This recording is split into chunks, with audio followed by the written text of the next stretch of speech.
আজকে হতে চলেছে শুক্তো। শুক্তো তো বাঙালিদের কাছে একটা আলাদাই রকমের ভালোবাসার জায়গা নিয়ে আছে। সব বাঙালিরাই এই শুক্তো খেতে খুবই পছন্দ করেন। তাই আজকে বাড়িতে শুক্তো বানাতে চলেছে মা। আমি তো এসব বানাতে পারি না, তাই মাই করতে চলেছে শুক্তো।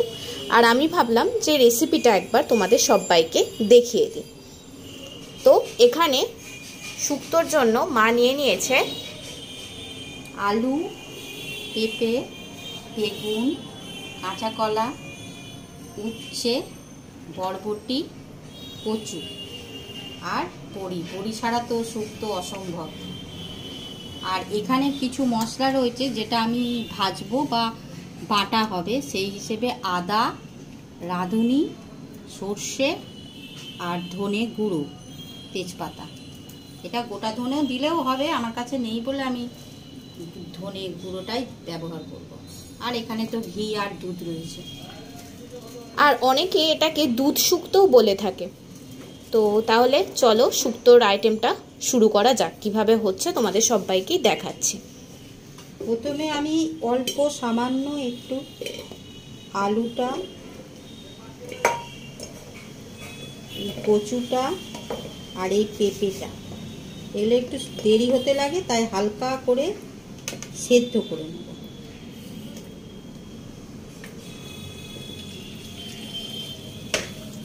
সেদ্ধ করলেও হবে, না করলেও হবে। তোমরা যদি ভাবো ভেজে করব তো অনেক তেল কেটে যায়, সেই জন্য আমি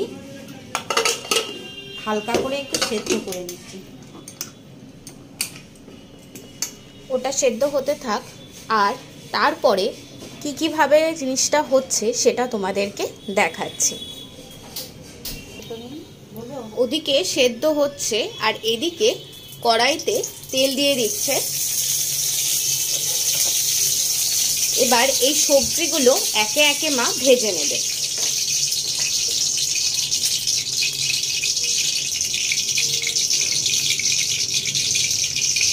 প্রথমেই দিয়ে নিচ্ছে উচ্ছে।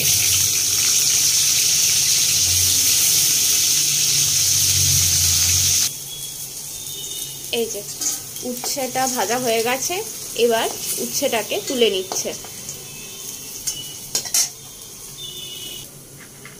এরপরে বড়ি দিয়ে দিচ্ছে। শুক্তোতে কিন্তু এই বড়ি না থাকলে একদমই হয় না। আবার হাতের বড়ি। আর এটা কিন্তু বাজার থেকে কেনা বড়ি না, এটা কিন্তু আমার দিদার হাতের তৈরি বড়ি। বুঝতেই পারছো, বাড়ির বানানো বড়ি। আর এবার কাঁচকলা দিয়ে দিচ্ছে। আচ্ছা, বড়িটা একটু তোমাদের দেখাই। এই যে এটা কিন্তু দিদা নিজের হাতে এই বড়িটা দিয়েছে। দেখো, বাজারের বড়ি আর এই হাতে তৈরি বড়ির কিন্তু টেস্ট একদমই আলাদা হয়। এটা খেলে তবে তোমরা বুঝতে পারবে। আর এই যে এদিকে চলছে কাঁচকলা ভাজা। ওদিকে মা এই পেস্টটা তৈরি করে নিচ্ছে। প্রথমে আদাটাকে থেতো করে নিচ্ছে। কি দিচ্ছ বলো? সর্ষে, রাঁধুনি আর ধনে গুঁড়ো।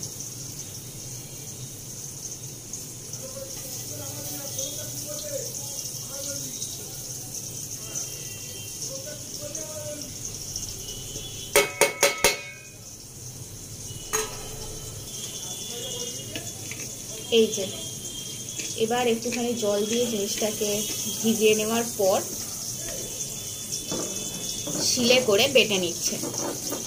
এটা তোমরা মিক্সিতেও বাটতে পারো, কিন্তু এই যে শিলেতে বাটছে, এই শিলেতে বা বেটে যে এই যে পেস্টটা হয়, এটার টেস্ট কিন্তু ডিফারেন্ট আছে।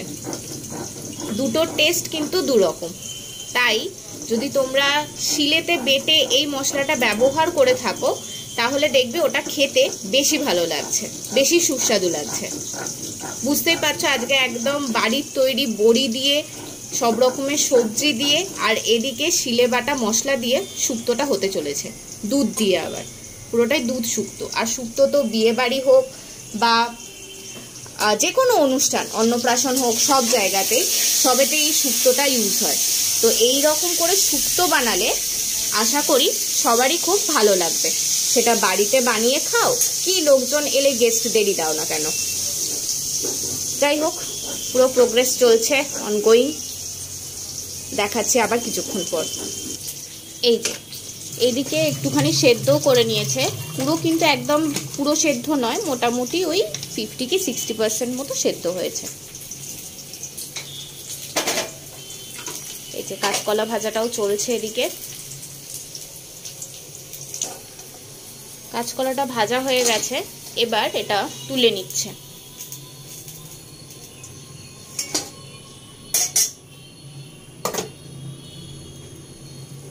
এরপর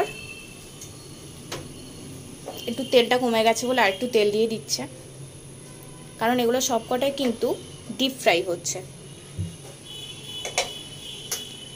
এরপর দিয়ে দিচ্ছে বেগুন।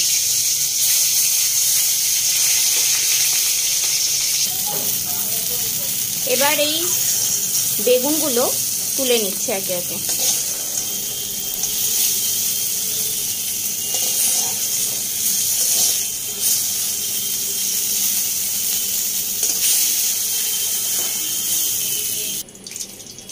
এবার আবার আরেকটু তেল দিয়ে দিচ্ছি।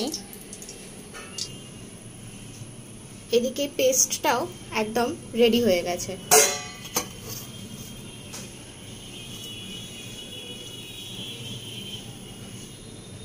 এখন তো আর কেউ শিলেতে পেস্ট করেই না, প্রত্যেক বাড়ি থেকে এই শিলনোড়া ব্যাপারটাই উঠে গেছে মিক্সি আসার পর থেকে। কিন্তু এই সমস্ত বাঙালি আইটেমগুলো যদি শিলেতে করে বেটে জিনিসটা মশলাটা প্রিপারেশন করা হয়, তাহলে এটা সত্যি খুব টেস্টি খেতে হয়। যাই হোক, তোমরা যেটাতে কমফোর্টেবল সেটাই বানিও, শিলেতে হোক বা মিক্সিতে। আচ্ছা, এরপর কি করছে সেটা তোমাদেরকে দেখাবো। এদিকে কড়াইতে একটুখানি তেল দিয়ে দিয়েছে, তারপর 5 ফোড়ন দিয়ে নিচ্ছে।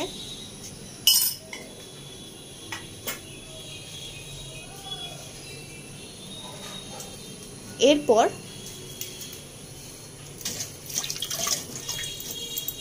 কয়েকটা তেজপাতা দিয়ে দিচ্ছে, মানে ফোড়ন হিসাবে এই তেজপাতা আর 5 ফোড়ন গেল।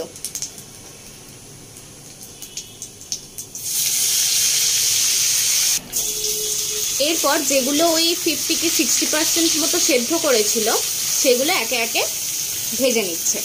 প্রথমেই আলুটা দিয়ে দিচ্ছে, আর এবার ওই কচু আর পেঁপে তো সব কটাই একবারে দিয়ে নিচ্ছে।